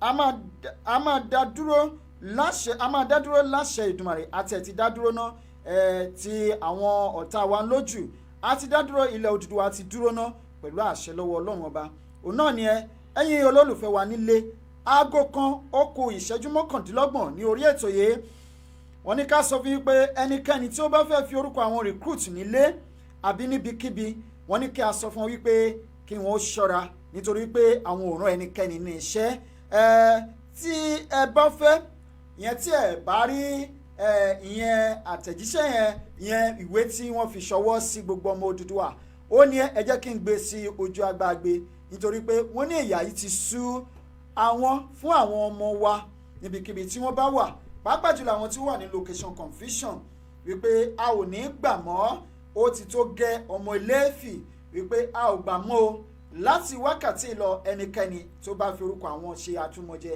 ní orí ayélujára wípé àwọn ṣetán láti dín pẹ̀lú ẹ̀ ìbáà jẹ́ ìjọba orílẹ̀-èdè location confusion nítorí pé ó ṣeéṣe kó jẹ́ ìjọba orílẹ̀-èdè location confusion ló ń sponsor àwọn èèyàn tí wọ́n sọ wípé tẹ́ ẹ bá fẹ́ darapọ̀ mọ́ Paramọ́lẹ̀ ẹ wá gba fọ́ọ̀mù o àbí ẹ darapọ̀ mọ́ wa ẹ kàn sí ẹ̀rọ ìbánisọ̀rọ̀ yìí wọ́n láwọn ò rán ẹnikẹ́ni níṣẹ́ o tí wọ́n bá sọ bẹ́ẹ̀ ìméjì ní kẹ́ ẹ máa wò sí èkíní kó jẹ́ àwọn ìjọba tí wọ́n fẹ́ máa kó yín wọ́n á kàn máa kó yín wọ́n á máa ṣàyín bó ṣe wù wọ́n ẹlẹ́ẹ̀kejì ni wípé kó jẹ́ àwọn tó yẹ pé 419 ni wọ́n fẹ́ fi yín ṣe jẹun bákan méjì èyí tí ò bá àjẹnu méjèèjì Paramọ́lẹ̀ ní àwọn ò rán wọn níṣẹ́ òun náà ni a ti kà sí ojú agbágbé tí gbogbo yín ti gbọ́ lẹ́ẹ̀kan kí a tó kúrò ní orí ètò yìí lónìí a tún máa kà á lẹ́ẹ̀kan sí i nítorí pé a ní sọ̀rọ̀ púpọ̀ lónìí ó ní àwọn iṣẹ́ kan tí a ṣe ní orí ẹ̀rọ wa nílé agodo ń bí tí àwọn òṣìṣẹ́ amójú ẹ̀rọ wa tí wọ́n ṣe takuntakun bá a ṣe wà lórí ètò yìí wọ́n sì ń báṣẹ́ lọ lábẹ́lẹ̀ ẹ̀kẹ́ mọ̀ wípé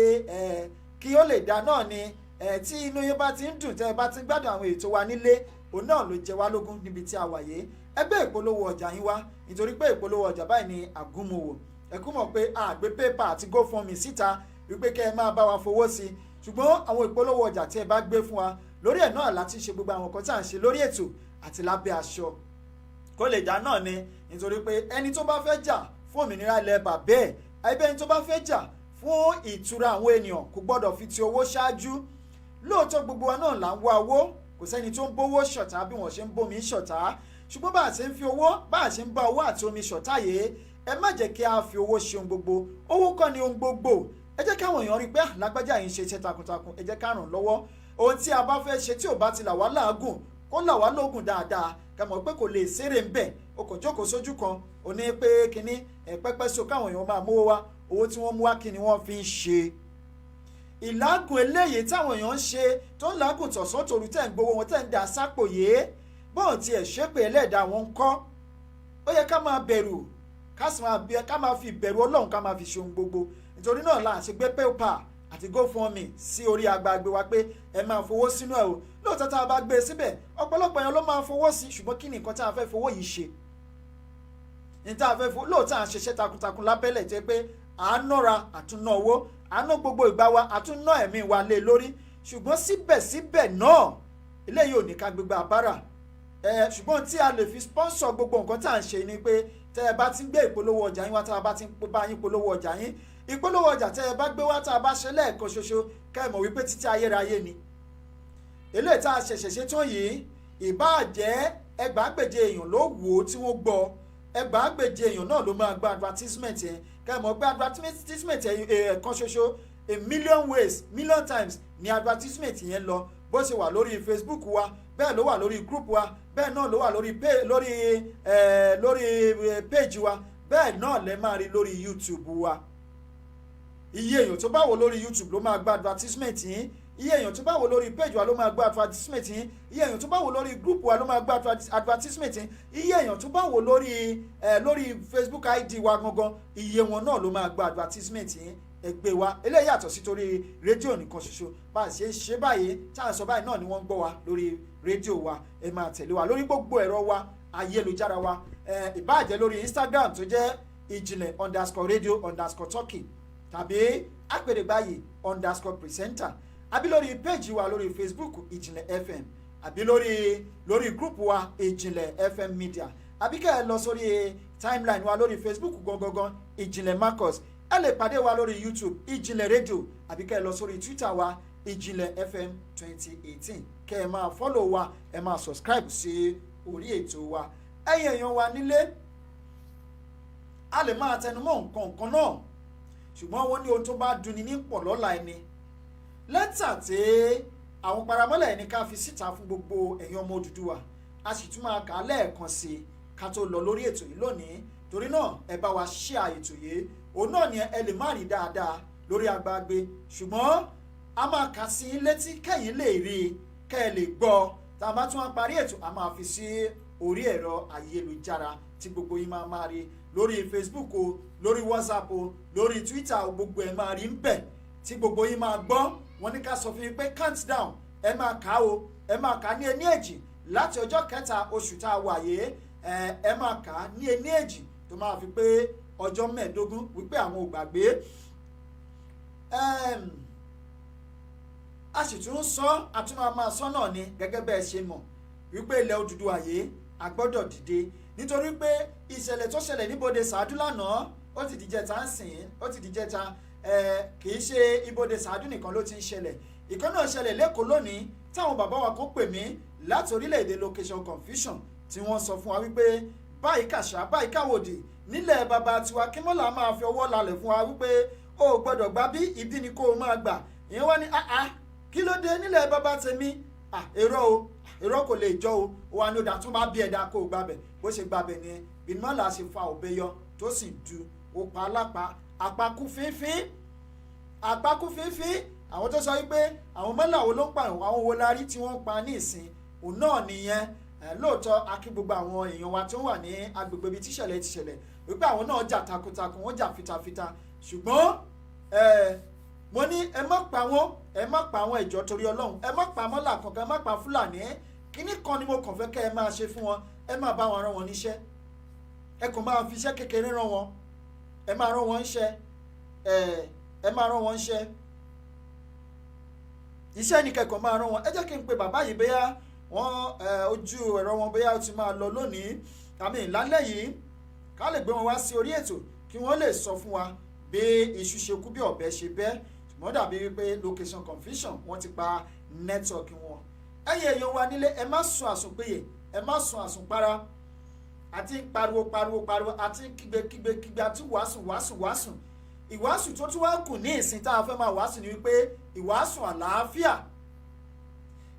àlàáfíà kí ni ìwàásù àlàáfíà ìdálé lórí ni wípé tẹ́ ẹ bá ti rí wọn níbi tí ó wà ẹ bá wọn ṣeré ẹ kàn rán wọn níṣẹ́ ìwàásù àlàáfíà tá a fẹ́ máa wà fún yín nìyẹn o ẹ rán wọn níṣẹ́ ẹ kàn fi nǹkan kékeré rán wọn níṣẹ́ ìwàásù tá a fẹ́ máa wà fún yín nìyẹn ẹ má bá wọn jà o ẹ má tiẹ̀ bá wọn jà rárá ẹ kàn rán wọn níṣẹ́ tẹ́ ẹ bá mú wọn ẹ má fà wọ́n lé ọlọ́pàá lọ́wọ́ tẹ́ ẹ bá sì fà wọ́n lé ọlọ́pàá lọ́wọ́ ẹ sì ń fìyà jẹ wọ́n ni ẹ kàn rọra kó wọn ẹ rán wọn níṣẹ́ ẹ lè lọ dà wọ́n síbì kan kó máa ṣeré ń bẹ̀ ṣùgbọ́n ibi tẹ́ ẹ bá kó wọn sí ẹ má jẹ́ kí ó jẹ́ ibi táwọn èèyàn máa ti rí wọn ẹ kàn máa rán wọn níṣẹ́ ni èmi ò ní sọ jù bẹ́ẹ̀ àbọ̀rọ̀ là ń sọ fọmọlúwàbí nítorí pé èyí tí ó ṣọkọ fún wa yìí ti tó agídíkọ́ lèèyàn fi ń fẹ́ yàwó ìbáṣepọ̀ ọkọ àti ìyàwó tí ò bá wò wọ́n á fira wọn lẹ̀ náà ara domestic violence lélẹ́yìí domestic violence òun lélẹ́yìí à ń fi àjẹwálẹ̀ tiwa domestic violence kò ṣe láàrin ọkọ àti ìyàwó nìkan eléèkó láàrin orílẹ̀-èdè wa violence eléyìí ti tó tẹ́ ẹ bá ti rí wọn tẹ́ ẹ bá rí wọn nú mọ́tò wàláhì ẹ má bá wọn jà ẹ kàn wọnú mọ́tò ẹ máa mú wọn lọ tẹ́ ẹ bá ti débi tẹ́ ẹ fẹ́ ṣe nǹkan tẹ́ ẹ fẹ́ ṣe ẹ rán wọn ṣẹ́ ṣé ẹ pa wọn ni ẹ pa wọn náà ẹ pa wọn kì í rí wọn rẹ́jẹ̀ lẹ́nu àjẹ tó bá fẹ́ pọ́ wọn jẹ náà ó ṣe máa jẹ́ nìyẹn ẹ jọ ẹja máa rán wọn ṣẹ́ gbogbo ọmọ Yorùbá pátápátá wọ́n kí gbogbo ẹ̀yin ọ̀dọ́ ilẹ̀ Yorùbá torí pé àwọn iṣẹ́ takuntakun tẹ̀ ń ṣe Elédùà jẹ́ kí wọ́n rí ní gbangba kí a ní àṣeyọrí lórí gbogbo àwọn ìgbésẹ̀ tá à ń gbé àti gbogbo ẹ̀yin bàbá ẹ̀yin ìyá wa tẹ́ jẹ́ ìgbèlẹ́yìn ọmọ ilẹ̀ Odùduwà á dúpẹ́ lọ́wọ́ yín gbà tíṣu Odùduwà bá máa jiná tán wọn ò ní fi àtẹ̀mí àtẹ̀yìn wọn ò ní fi wá ṣàwátì àní kú sọ́nà bí èéfín àní kú sọ́nà bí àjọ ṣùgbọ́n tó bá ti rí báyìí wọ́n ní tẹ́rù bá kan òkè tó bá kanlẹ̀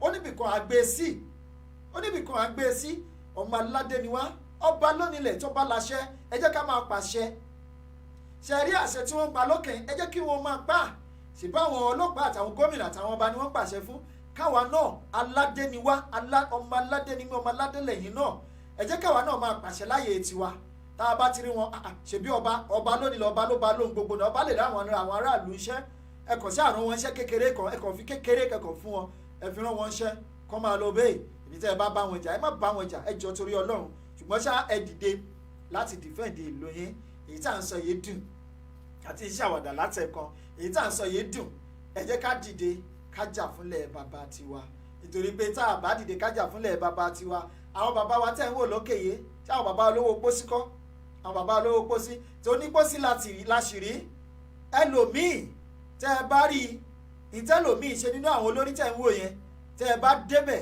èyí gan wà láyé ẹ̀sùn àtúnwò àti fámìlì ẹ̀ lẹ́ẹ̀kan ṣoṣo ni ẹ̀ẹ́kàn dáná sun ẹ̀sẹ̀ tún wà blaze wọ́n á máa jó kì í ṣe iná wọ́n á máa dance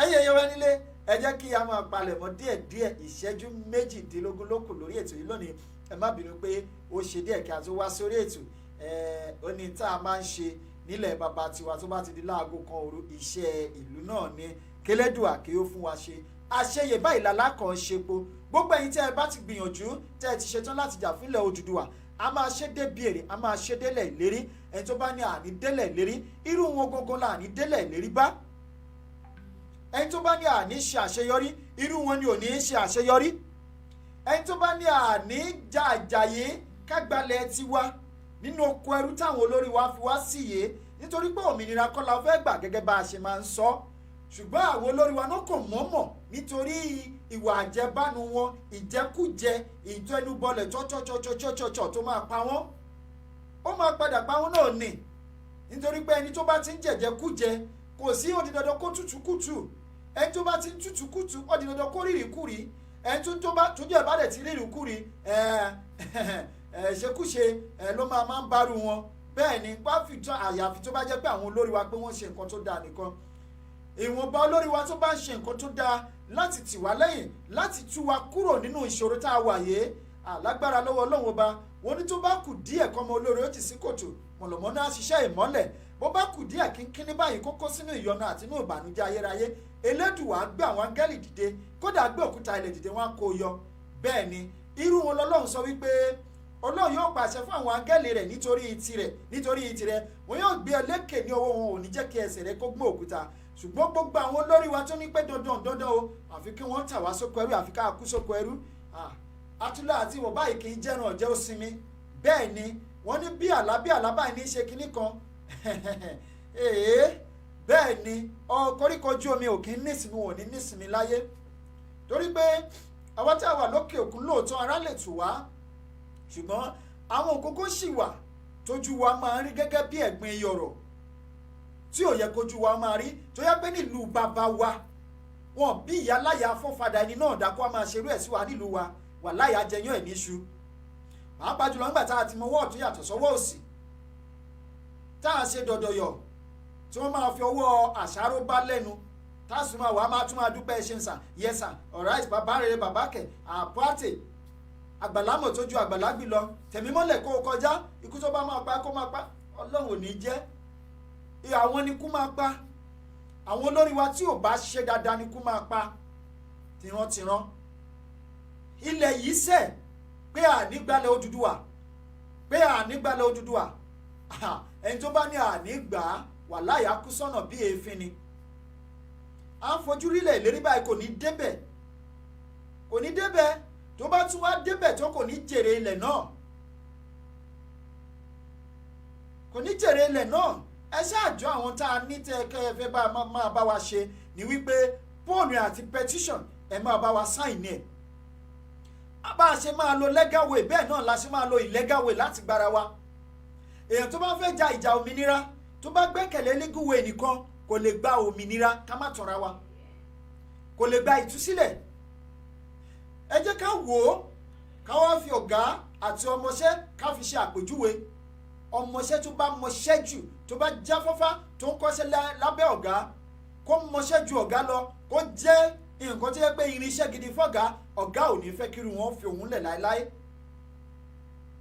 bó ṣe máa jẹ́ nìyẹn torí pé ó ní ìwúlò fún ọ̀gá ó rí pé tí mi ò bá sílé ọmọ yẹn wà ń bẹ̀ tó bá wá di kàràgídá ọjọ́ tó bá fẹ́ lọ ọ̀gá ẹ̀ máa ké ni tá a bá ti rí ọmọọṣẹ́ tó fẹ́ ṣe freedom lọ́dọ̀ ọ̀gá tọ́gà ń yọ omi lójú kẹ́ mọ̀ wípé ọ̀gá ti fẹ́ lò pa torí pé ọ̀gá ti rí wípé tóun ò bá sílé ojú òun ni etí òun ni apá òun ni ẹsẹ̀ òun ni ọkàn òun balẹ̀ dénúdénú tá a bá ti rí tó bá ti sọ wípé ẹ̀yà kan máa fẹ́ ya kúrò lórílẹ̀‐èdè kan tó ń bá ní láéláé kò jọ ẹ lọ wò dáadáa ó ní tí wọ́n fẹ́ ń bẹ̀ ó ní tí wọ́n rí ń bẹ̀ ó ní tí wọ́n mú jáde ń bẹ̀ nǹkan tó ń ṣẹlẹ̀ gọ́gọ́gọ́gọ́ lélẹ́yìí kátẹ̀ kọ́kọ́ pa ti ìjọba location confusion ká kọ́kọ́ pa yẹn ti torí pé àwọn èèyàn ò lọ́pọlọ a lè kà wọ́n sọ lọ́pọlọ nítorí pé àwọn olórí wa àti àwọn tó kó wa lẹ́rú tá a gbòmìnira lọ́wọ́ wọn àwọn gbogbo ni wọ́n kọ́ wọn lọ́gbọ́n tí wọ́n lò yìí nítorí pé àwọn olórí wa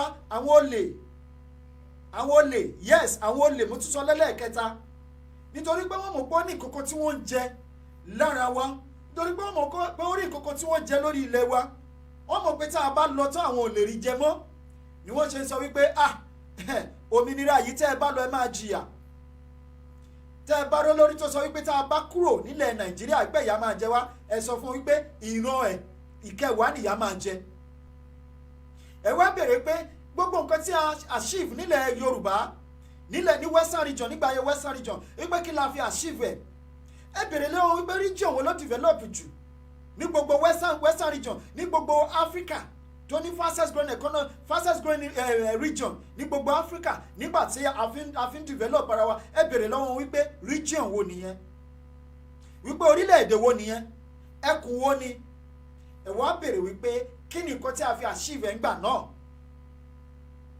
ẹ wá béèrè pé gbogbo àwọn àlùmọ́nì tá a nílé ní ipé ṣáà nígbà náà ṣé ìyà jẹ wá ẹ̀yin tẹ́ ń lọ léèwé ẹ̀yin ọmọ léèwé gẹ́gẹ́ bá a ṣe máa analyze ẹ̀ fún yín ẹ mọ̀ pé ìgbà bí a máa fast forward àtún rewind back ká tún lè call attention yín sáwọn nǹkan tó yẹ kẹ́ ẹ gbọ́ àwọn nǹkan tó yẹ kẹ́ ẹ gbọ́ tẹ́ ẹ̀ kí ń gbọ́ àwọn nǹkan tó yẹ kẹ́ ẹ mọ̀ tẹ́ ẹ̀ kí ń mọ̀ àwọn nǹkan tó yẹ kẹ́ ẹ rí tẹ́ ẹ̀ kí ń rí àwọn nǹkan tó yẹ kẹ́ ẹ máa ṣe tí ẹ̀ kí ń ṣe àwọn nǹkan tó yẹ kó ṣẹlẹ̀ sí tí ò kí ń ṣẹlẹ̀ sí àti àwọn nǹkan tí ò yẹ kó ṣẹlẹ̀ sí tó ń ṣẹlẹ̀ sí lọ́wọ́lọ́wọ́ bẹ́ẹ̀ ṣe ń lọ sí skul yìí ó yẹ kẹ́ ẹ máa gba owó skul in fact ní yunifásitì ó yẹ kí ìjọba gógó fúnra rẹ̀ gógó ló yẹ kó sponsor yín in what way.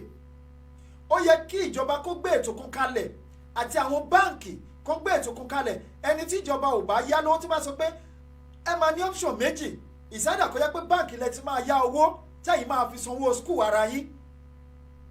Tó yẹ pé tẹ́ ẹ bá jáde tán bó jẹ́ 25 years àbí 30 àbí 50 years lẹ́fẹ́ fi so tí ò sẹ́ni ẹ máa spread ẹ̀ ni.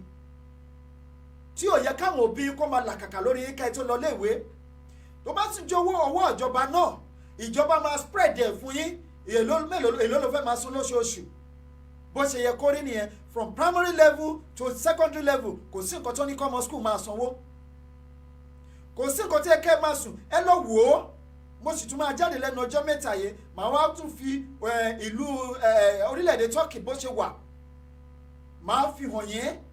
Àwọn ilé ńlá láti yẹ kẹ́ ẹ máa gbélé léyìí gbogbo àwọn ilé tẹ̀ ń gbé ní Nàìjíríà yẹn kò ń ṣe ilé tó ṣe yẹ kẹ́ ẹ máa in fact tó bá fi sílẹ̀ fún yín tó bá fi gẹ́gẹ́ bí kitchen ó yẹ kẹ́ ẹ sọ pé èmi pẹ̀lú ilé yìí láíláí over my dead body. Tó má tẹ̀ gbé wọn fi ta yín lọ́rẹ kakọ̀ sọ pé okay well ẹ jẹ́ kí n make use of the ilẹ̀ kẹ́ bulldoze ilé yẹn dànù. Àwọn ilé ńlá láti yẹ kẹ́ ẹ máa gbé. Ó yẹ kí ìjọba ní ìlú Turkey táwọn ọmọ Turkey tó bá gba contract from foreign government àbí foreign company tó bá gba contract tí ọmọ Turkey tó bá lọ gba contract ní another country ìjọba wọn máa fún wọn ní 80% capital tó máa fi fund the contract yẹn wọ́n á yá wọn. Tó bá parí iṣẹ́ tó wọ́n á sì máa refund ẹ̀ padà fún government wọn. Tó bá fẹ́ dálé iṣẹ́ sílẹ̀ bí wọ́n máa lọ sí bank wọ́n lọ yáwó wọ́n fi dálé iṣẹ́ sílẹ̀ wọ́n máa dá padà díẹ̀. Ìjọba wọn wà ó support wọn. This is what we should be doing in location confusion location 419 ṣùgbọ́n èèyàn kan máa wà ó máa ṣe iṣẹ́ ó máa wà níbi iṣẹ́ fún 6 months. Ẹ máa ti rí ó ti gbé $500 billion ó ti gbé $100 billion naira ó ti gbé pamọ́ sínú àpò wọ́n bá gbé wọn débẹ̀ off the mic àwọn lórí burúkú àwọn tẹ́ pé máa pa tìrantìran àwọn lórí wa wọ́n máa dákú ṣeré ni ẹtún wọn máa délé tí wọ́n tún máa pè wọ́n yẹ́sà sàdánkẹ́tà bàbá o bàbá rere bàbá kẹ̀. You don't know what you are going through in that country.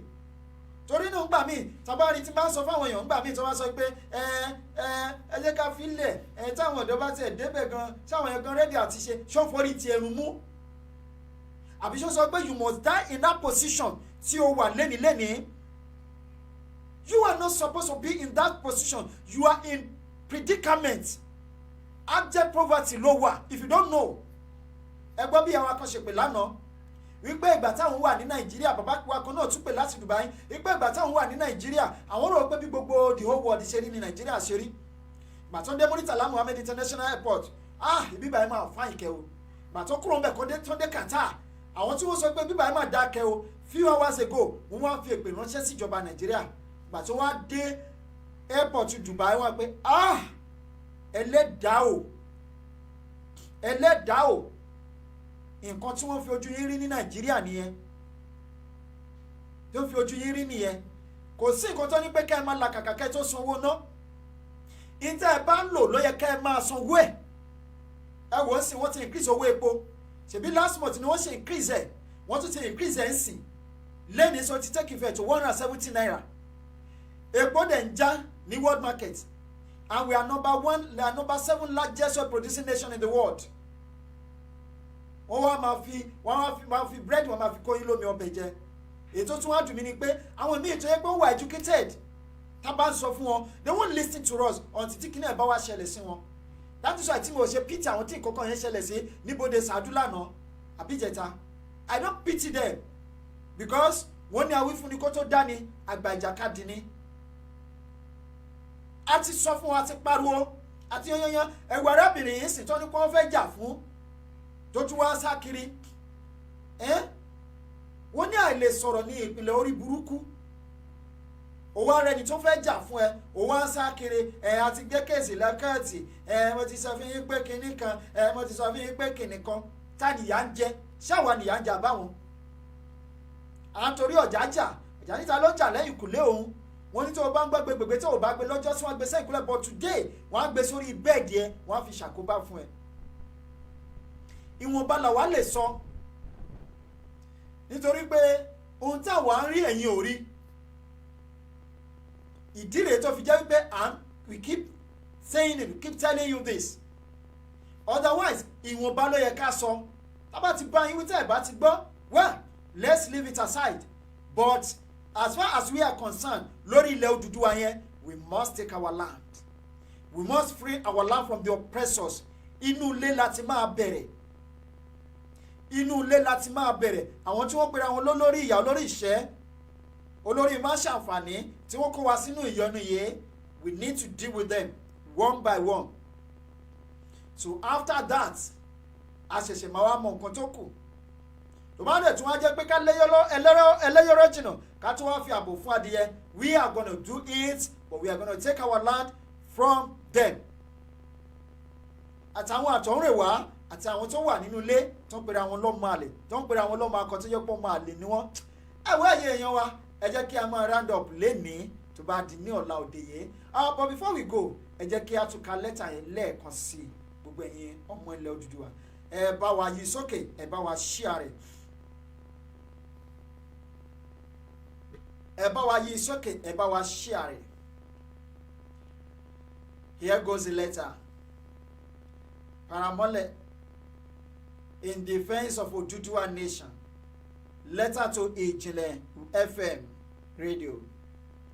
Dear Ijinle radio, it has come to our attention that some private individuals, or perhaps Hausa Fulani sponsored nefarious boards, are pretending to be Paramole on social media platforms. They use our name in soliciting for money from the innocent Odùduwà citizens and well-wishers. In some cases, they pretend to be recruiting in our name on those platforms, especially on Facebook, by sending recruitment links. Please warn your audience and Odùduwà citizens as a whole that Paramole will never use any social media platform either to recruit or to directly solicit funding by sending any link for such activities. We are not on any social media platforms and never will be. At this time, we do not require money from anyone. If we need to recruit or solicit funding, we do it on our own through our approved and safe channels, but never on social media. Anyone using our name to defraud our people in a way that tarnishes our name and reputation as Odùduwà Nation's fighting and defense force will be dealt with quickly. They have been warned. We will not warn them anymore before we take appropriate action against such a person or persons. And if this is being done by the Hausa Fulani government in order to unmask us or to acquire our people who show interest in our cause, the judgment will come from our own hands. Please pass this information along to other Odùduwà Nation citizens, networks, and talk shows. We thank you, along with other networks and talk shows, for your bravery on behalf of Paramole, for enlightening the public and standing up for us, our work, and the opportunity to serve our nation in truth. May Odùduwà, our forefathers, the spirit of our dead loved ones, and the Orishas of Odùduwà Nation continue to bless you all and your families. May they bless Odùduwà children and our nation. May they be with all of you until we achieve our Odùduwà Nation. Thanks. That is it. Before we go on this program tonight, ẹ jẹ́ kí a tún kí àwọn tí wọ́n wà ní ojú agbágbé. Prosperity. What day of the week you hold your show? We hold our show every day, sir. From Mondays through to Sunday. 9 p.m. Odùduwà time, 11 p.m. Turkish time prompt. That is when we hold our program.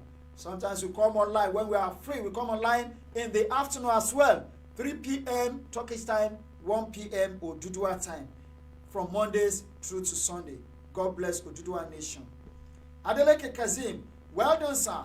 Federal government have increased fuel pump today from 160 to 168. This is third time increment in this year. Odùduwà yóò gbé wa o, àmì àṣẹ Èdùmàrè.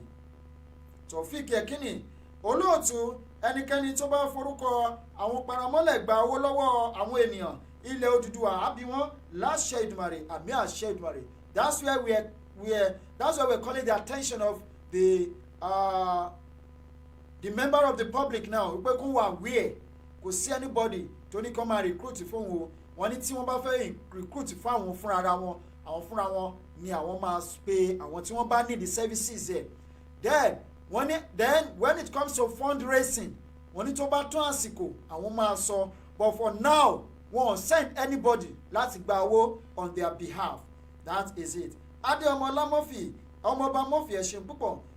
Princess T Ọ̀rẹ́kọ̀yà, what? Adé Ọmọọba Murphy, alágbẹ̀dẹ tó lu irin lójú kan, àmì ohun tó wà níbẹ̀, àmì ló wà níbẹ̀, ẹ ṣé púpọ̀.